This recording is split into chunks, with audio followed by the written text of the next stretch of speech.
Hello and welcome to our panel discussion entitled Creating Cultures of Collaborative and Innovative Scholarship, the Case of Decoding the Disciplines. This is a rerun of our panel discussion presented at the 2021 ISOTL meeting. My name is Leslie Cameron and I'm a professor of psychological science at Carthage College and a lecturer at University of Illinois at Chicago. And I'm delighted to be co-host of this panel discussion, as in my own local context, I've conducted some research with students as partners using Decoding the Disciplines to help students communicate more clearly about data. And I found it to be particularly engaging and a fruitful paradigm. And I'm interested to hear more about what our panelists have to say about how they've used decoding in their context. So the plan for today is to engage our three panelists, Peter Riegler in Germany, Michelle Yeo in Canada, and Jared McBrady in the US, in a discussion about how they've used Decoding the Disciplines to create community within three very different contexts. We have a series of questions to pose to our panelists, but we also invite your comments and questions, and we'll provide contact information for you in a moment. When I say we, I'm referring to myself and the primary host of today's session, David Pace. David is an emeritus professor at Indiana University and one of the founders of Decoding the Disciplines. David's going to give us a brief introduction to decoding, to the paradigm, before introducing our panelists and starting with questions. So David, you're up to tell us a little bit about decoding. Okay, as Leslie said, I'm one of the co-founders with Joan Middendorf of Decoding, but the original Decoding that we launched in 2004 with our first book has been expanded. It's grown, it's been made richer, etc. And all of the panelists here have made major contributions to that and helped me understand parts of decoding which I hadn't understood before. So I'm really happy to be here with this particular group of people. So decoding in 5 minutes. We don't want to spend a lot of time on the original decoding model because we're specifically concerned with how it can be used as a means of bringing people together in community. Originally, decoding was conceived as a means of helping improve learning in specific courses. It was always collaborative and it came out of a faculty learning community, but we didn't fully understand the possibilities as a basis for community, and that's what we're going to be talking about today. But we need to have some vision of what the original model was in the background. So decoding emerged from three assumptions. First, that it's often wise to focus on places where students get stuck, i.e. bottlenecks to learning. Often people start other places, but where is it exactly in a particular course that students can't do something? And this is the second point here, that we need to explicitly show what students need to be able to do. It's what they need to do, not what they need to know, that generally creates the problem. The third assumption is that many of the crucial steps that students have to do to finish the tasks that we give them are so automatic to teachers that they're not taught. In the process of learning in depth, the nature of a discipline, we submerge many of the steps deep beneath our consciousness. The students need to know these, and so we need a process that brings them up to the surface so we can make sure we're teaching them all the steps and not leaving out particular important matters. This led to a 7-step process. It's not a rigid set of steps. There are many ways you can go about it, but these 7 processes should be included in a full decoding initiative. So quickly, where are the bottlenecks to learning? Where in the course are students stuck? Where can't they do essential stuff that's really important for their success in learning this discipline? Secondly, what is it that students have to be able to do to get past that bottleneck to learning? What exactly is it? What are the steps they have to be able to reproduce to do what people in the discipline do automatically? Now, we created an interview process that helped faculty to do this. Typically, there's 2 interviewers, ideally at least one of them outside the discipline of the person that's being interviewed. And they begin by asking the interviewee, where are students having trouble? And then they help them go deeper and deeper into what is it that has to happen for a student to get past that. Or to put it another way, you're an expert in your field. What do you do that the students aren't doing? So after that interview process has been launched, Then we have a vision of what it is we really have to teach students. So the next question is, how can I show that to students? How can I model it for them? Then we have to give them possibilities of practice and feedback. Finally, we also have to deal in this part of the process with emotional bottlenecks, that if students have emotional resistance, it can short circuit the entire process. All along, we have to have a sense of what's happening with the students. We have to assess from the beginning, what can they do and what can they not do? And throughout the process, how well are they learning it? Where are they having trouble? And this is much easier because in the first and second steps, we've taken big tasks and broken them up into their pieces. So we can assess to what extent students can do each of the steps that are necessary, rather than doing summative assessments that just tell us whether or not they can do it. We learn exactly where they're having trouble, if they're having trouble. And finally, throughout the process, from the very beginning, it was conceived as collaborative in the sense that you would share the process with others, that in some way this was not just something for your class, but when you finished that you would share it with other people in your discipline, other colleagues, etc. Now, as the approach spread around the world, it evolved. There's at least 17 countries where this is being actively done right now in groups. I know that there's, probably dozens and dozens of other places where individuals are working with it. And as it spread, new things begin to develop. And one of the most important ones, the thing we're going to focus on today, is the way that decoding can be used not only to solve learning problems in a class, but also to draw faculty and students together behind a common project to learn about learning. So decoding became a means of establishing communities. While we used community initially in the freshman learning project, the faculty community in which this was created, we didn't understand how that could be done using the interview process as a means of tying people together. But particularly people, Michelle and her colleagues at Mount Royal began to understand how this could be used as a means of cementing faculty learning communities, giving faculty a language for talking about each other's courses, etc. So that's what we're going to be dealing with today. So there we are, 5 minutes. I think I got it. There's a vast literature out there. We'll be giving you a link to it later on. But, oh, there it is right there. For more resources on Decoding the Disciplines, go to our website. There's a lengthy bibliography arranged both by author and by subject field. There's all kinds of materials as well. Or you can send your questions, your comments to me at this address. All right, that was decoding. Now let's talk about using it as a community. So I will stop sharing. Okay, so let's start with Michelle and Peter. What was the context in which you used decoding? Because you're teaching in very different situations. How did you use it? What was the experience? Who was involved? How did they happen to come together? Give us the picture. Michelle first, why not? Thanks, David. Yeah, so just by way of introduction, I'm Michelle Yeo. I work at Mount Royal University.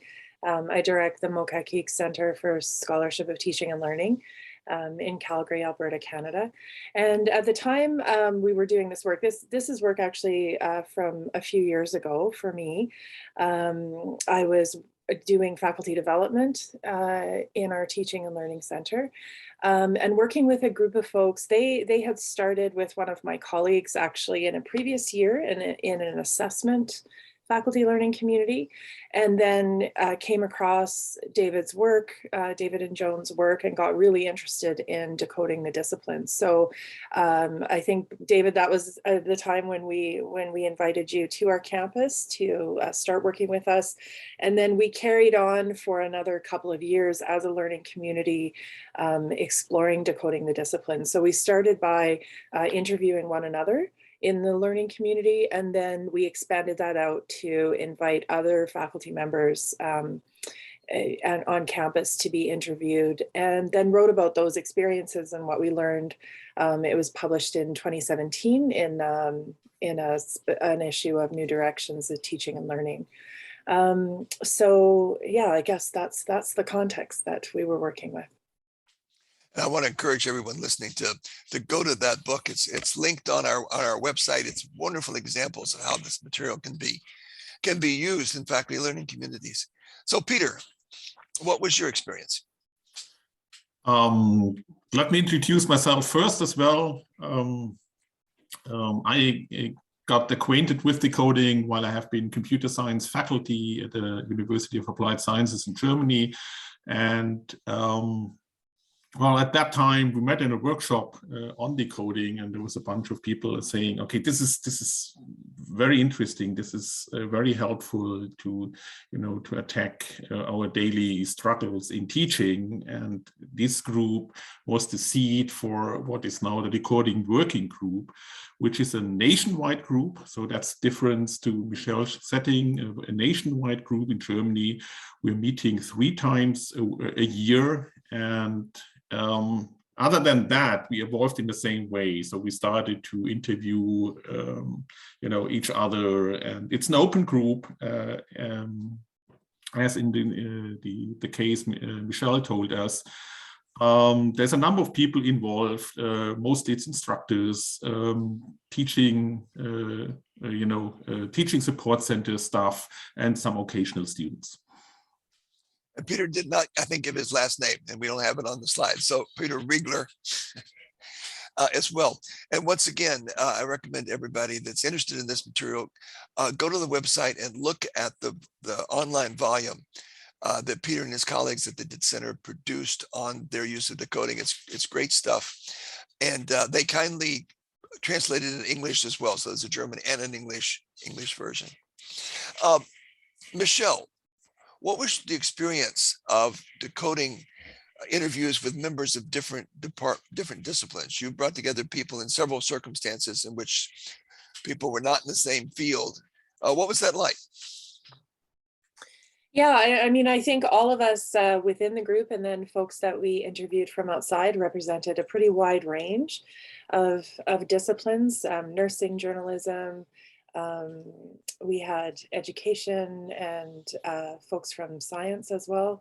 And I think, initially, we, of course, were naturally struck by the differences between the disciplines, the kinds of problems that they were interested in, kind of the nature of the bottlenecks that they were bringing forward, the way that they thought, and then some of the signature pedagogies that they were describing and the ways that they taught students seemed so different.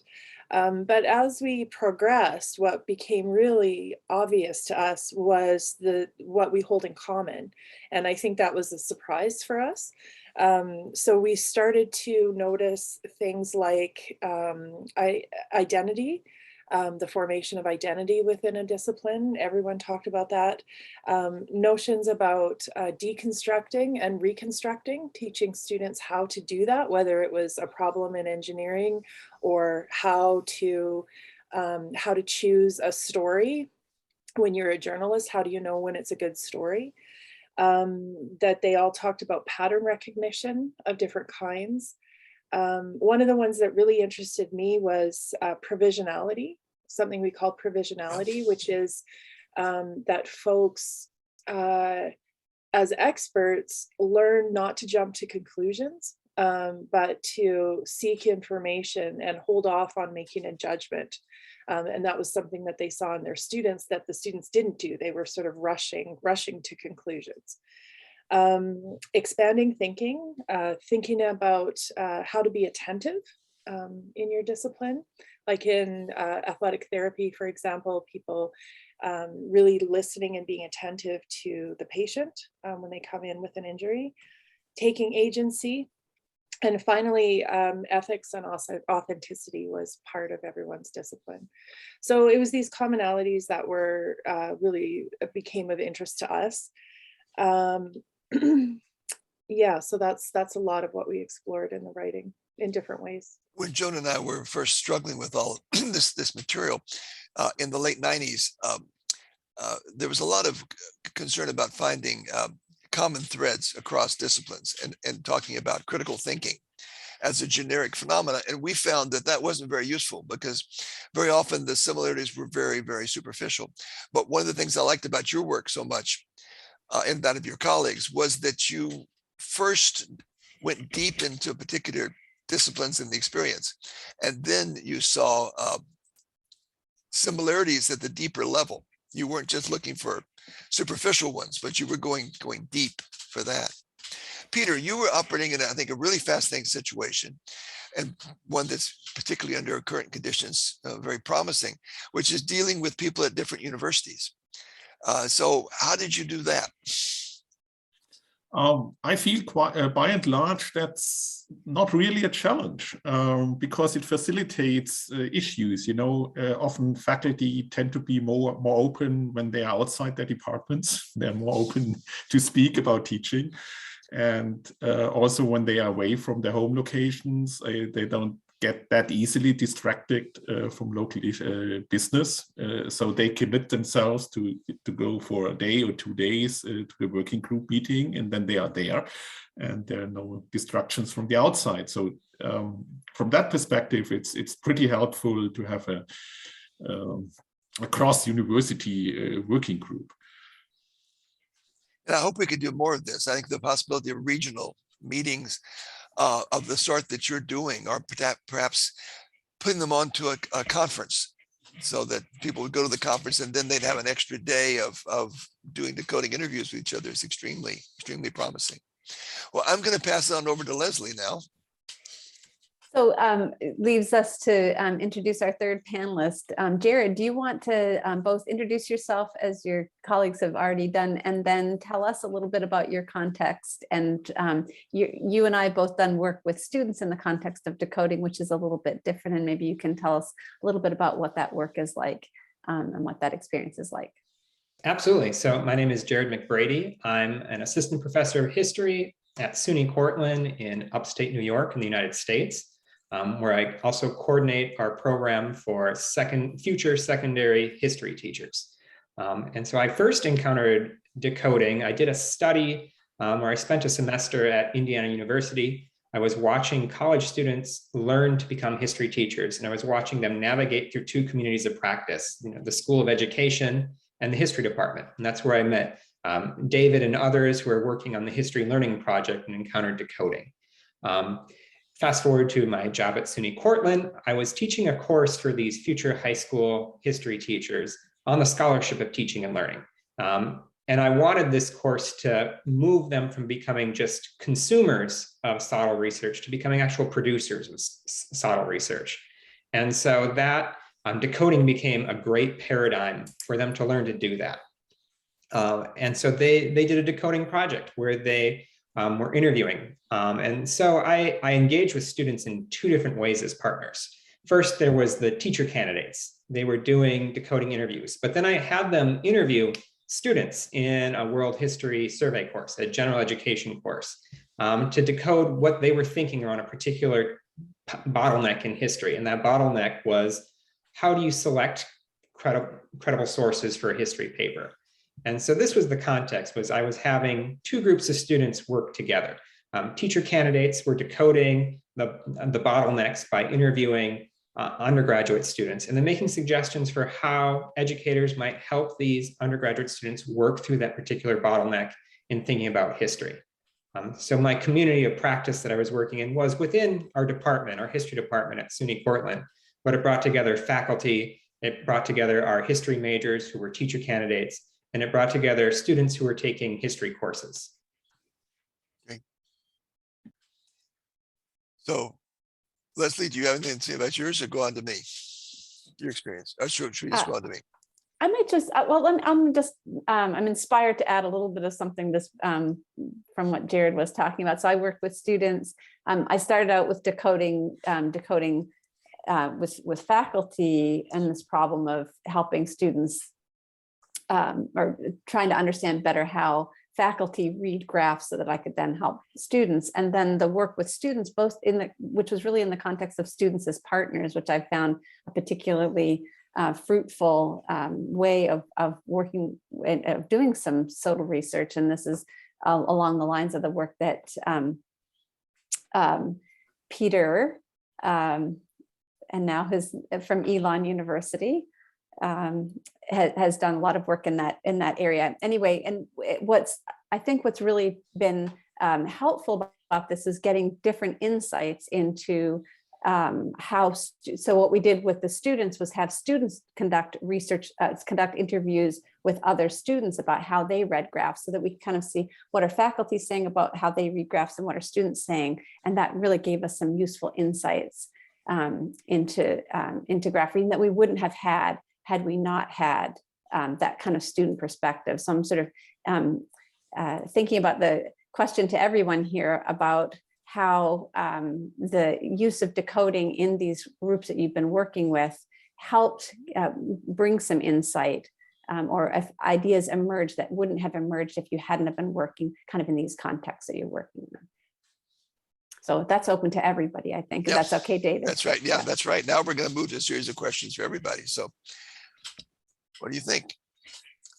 How did it make communication about pedagogical issues easier? Yeah, Thoughtful? I can jump in there. In that one thing that it did, in my study in particular, we were looking with people at various levels of expertise in the discipline of history. So we were taking, first year students who may be taking their first college history course, upper level history majors who are learning to become history teachers, and then history faculty. And so what decoding helped do is create a common language that everyone shared, the idea of what's explicit knowledge, what's tacit knowledge, what needs to be decoded. This was a common language that people could use.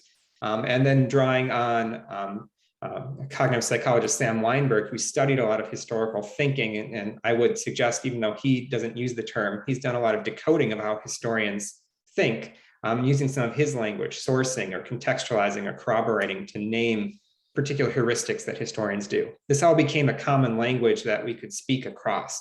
But by having people involved at various levels of expertise, it also revealed, it wasn't just the end goal. Talking to a historian often revealed the end goal of what we wanted this thinking to look like. But working with, junior students who are upper level history majors and working with first year students showed kind of a pathway through that to the end goal that sometimes had some meandering and sometimes had some false pathways and other things, but it became a kind of map to navigate what's the transition from where the students are at to our end goal. Great. Other thoughts? Can any of you think of a particular occasion on which an insight was shared that might not have been shared without the decoding framework? Well, in the German working group, we have a sort of, idiosyncratic special theme, and that's something that emerged out of many decoding processes we did, and we realized, and that's the importance of language processing. So we realized that expertise is often connected to the way how you process language. And there was this first interview where we noticed that, and now it's this saying, oh, okay, it's the language processing issue again. So as I'm saying, it's becoming the running theme of our group. So you develop shorthands that sort of represent whole sets of concepts that you've developed together. Other things. Or should I move on? I have a story yeah. of a teacher candidate who, after taking my course and doing this decoding research, was a TA in another course. And she started to realize, and she was watching that course, how much of that curriculum was what you might call the hidden curriculum, how much of it was tacit, how much of it was never really explained. And she realized in TAing in that course, oh, we really need to decode a lot of what's going on here. There's a lot that's getting lost in translation for our students. And so her experience in doing decoding then made her more sharply attuned to and applying that to that new learning experience where she was TAing in a different course. Something I've seen too is that it really can help people understand how and why their field is demanding to students. Because it seems so obvious, and it happen again and again. People will start off the interview by saying, this is so easy, I can't need to even bother you. And then they begin seeing that the interviewers from other disciplines don't get it either. Or they are interviewers and they realize, oh, this is so hard to think through what they're trying to do. And then they begin to think, maybe in my field, students experience the same thing. So as long as we're just with each other in our departments, or in our, even worse, in our offices by ourselves, I don't think we understand why it's so hard. I think the decoding process makes you understand that because you're encountering people. Well, maybe we should move on to our next question here. Did the use of decoding change the interactions of faculty or students? You've dealt with this to some extent. Do they move outside what you think are typical patterns for their culture and their way of operating within the institution? I mean, I can maybe answer something about that. I think given that we were working with folks from a wide variety of disciplines, I think one of the results of the work was each of us gaining a really a much deeper appreciation for other disciplines and how they operate. I think that we do tend to get quite focused on our own discipline and the research methodologies of our own discipline and the ways that we do it. And we do, we respect one another and kind of notionally agree that other disciplines just do things a different way. But I think that the process of the interview allowed people to gain a much fuller understanding of, as you just said, David, the complexity of the work that our colleagues do in other areas. And then of course that, the happy accidents of realizing that you could maybe apply something that someone's talking about to your own discipline and teach a different way, borrowing strategies from others. Something I think we don't talk enough about is the fun of a lot of pedagogical things that we do. And I think that's really true of decoding. I mean, getting there in the interview is first place. It's a fascinating intellectual endeavor. But it's also just fun to discover about another discipline because we're often so locked up in the little box that we're normally in. And I found it just wonderful to find out, oh, that's how an engineer works. That great interview we did, Peter, with the door. I began to think, how does an engineer think about a door different than I think about a door? It gave me energy. It was exciting. It was fun. So I think that it's very important to pay attention to the fun part because that keeps people operating, keeps them moving forward, etc. Other comments at this point? And I will say involving students into the community of decoding really added a lot to moving out of kind of typical teacher-student and our faculty-student interactions. One, the fact that it was, upper level history students who were interviewing the first year students. I think you probably are getting more metacognition and more freedom of sharing of students' metacognition than if it would have been a faculty member interviewing a student. But also it was really nice to see our teacher candidates or upper level majors kind of feel empowered as kind of co-constructors of the curriculum or co-constructors of the learning environment. Here they were helping a faculty member, making suggestions for, in this world history survey, here's something that you might do differently. And in fact, it was great. I had a conversation with a colleague not that long ago who was telling me about all the suggestions he had taken up from these teacher candidates as she retaught this course in a new semester, the changes she was making to improve it based on the suggestions that these teacher candidates gave her. And so it really has helped our teacher candidates, our students, move outside of what might be seen as a typical pattern for interaction between your faculty and your students within a department. Something we found in the original freshman learning project is that a lot of faculty are lonely. And that this process really opens up the possibility of a kind of a friendship around teaching, which I think is very valuable.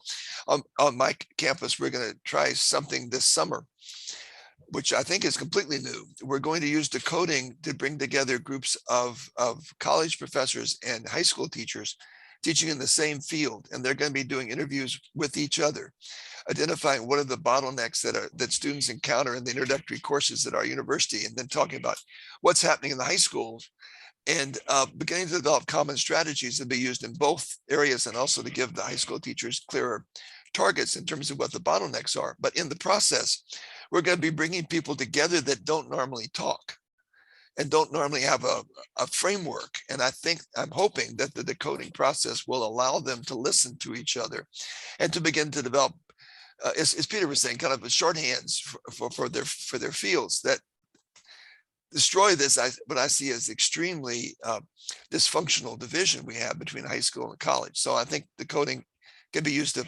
open up connections that wouldn't be there otherwise. That's exactly what we're experiencing in Germany. So the group is you know, it's very tight. People stick together because they, for one, they die for talking about teaching, and then, you know, teaching is a challenging business, and it's fun and sometimes it's hurtful. And the decoding community allows to share the hurtful moments as well, and that again brings people together. Yeah, I think also it gives you a sense of empowerment, that you're not alone, and that there's a problem that you can identify collectively and then begin working on collectively. I think that's a really important part of the psychology.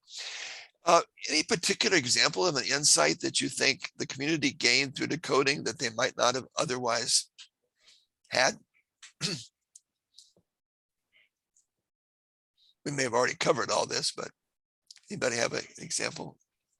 And this might be repeating a little bit, but it reinforces really clearly just how much we internalize patterns of thinking and how much things very quickly become natural to us. You know, even my students who were juniors, who had been studying, this was their third year of study, it was quite shocking for them to realize how much historical thinking they had already internalized in that brief time, and how much there was a gap between the first year students and these upper level history majors.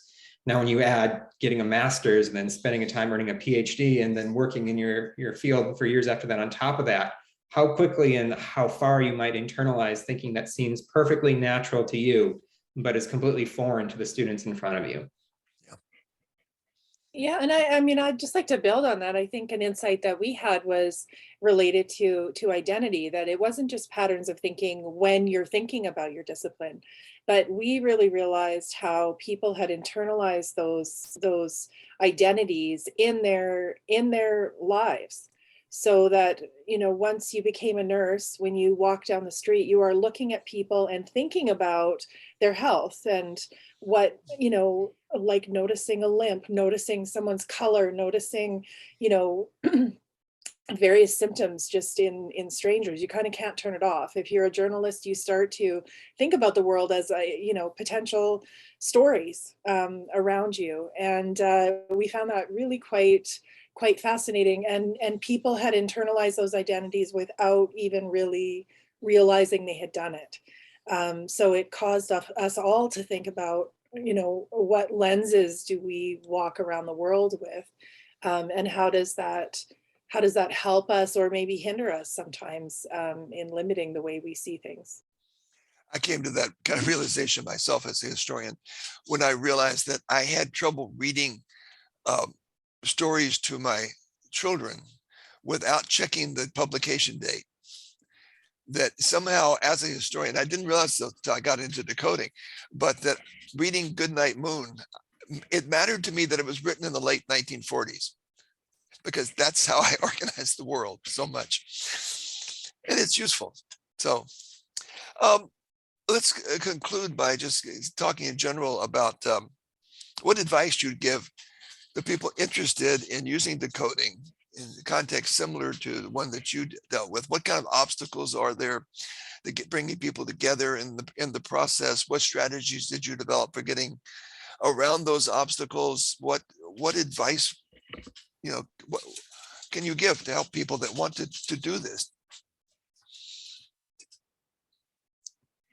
There is one obstacle I perceive well, maybe not often, but sometimes, and that is decoding is perceived as the new kid on the block and the new fad, and you know, the new snake oil that helps you to solve challenges in teaching in 5 minutes or so. And we always emphasize that decoding is slow food. So it's not fast food, it's slow food. It takes time, but it's a good investment of time. And you have to take your time. It's not something you do in half an hour or an hour. You have to take time, you have to invest commitment, but there are people, they are supporting you doing that. So that's again, it brings people together, and that this social issue you know, helps. It's like a slow food dinner party, so to say. Other thoughts? I think one thing that I would say is actually related to the notion of community. We had a group that worked together very intensively over a long period of time, and we're really able to get to some deep conversations about teaching and learning and deep insights. And then we had kind of offered to do decoding interviews with other folks that were interested. But we didn't have the same kind of community connection with those folks. And so I think I do, in talking to some of those folks later, they found the interview itself to be very interesting and thought-provoking, but they really didn't have, there wasn't a lot of follow-up, which was, you know, a mistake on our part in terms of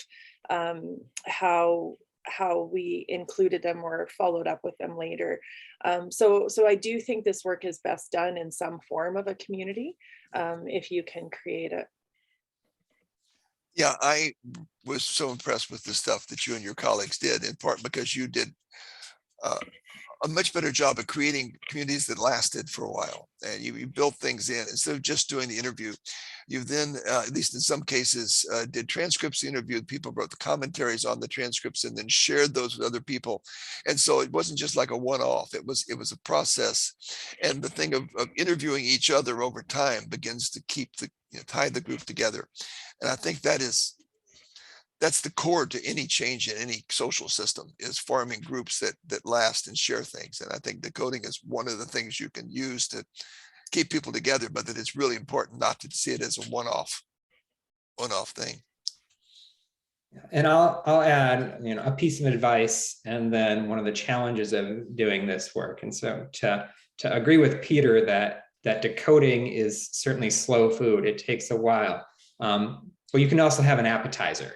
Doing something small and starting is great, even if it's just a brief moment in class where you have invite your students to be metacognitive and talk through how they're working through something. Even if it doesn't take long, that appetizer can really reveal a lot and lead you into that longer slow food feast.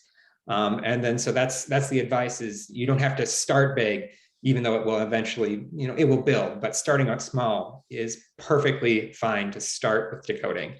And then kind of echoing the idea of decoding being empowering, in that it gives you power to do things about bottlenecks or problems in your teaching. That also can become a challenge, because you're going to experience a paradigm shift in your teaching.